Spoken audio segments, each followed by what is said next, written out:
এই যে যারা মাঝখানে যেতেছে ভোট নিয়ে এটাকে পাশে চাপাই দেন, এটাকে চাপান, এই ভোটকে চাপিয়ে দেন।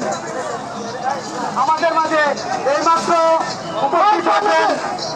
আজকের প্রধান আকর্ষণ, প্রধান অতিথি নবাবগঞ্জে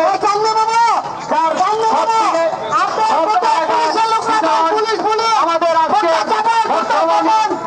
নবাবগঞ্জ উপজেলা বিএনপির সংগ্রামী সাধারণ সম্পাদক জননেতা খন্দকার আবুল কালাম সাহেব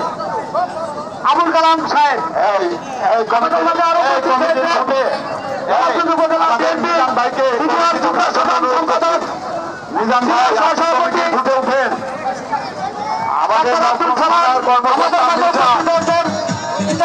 সাধারণ সম্পাদক এরশাদ আল মামুন ভাই,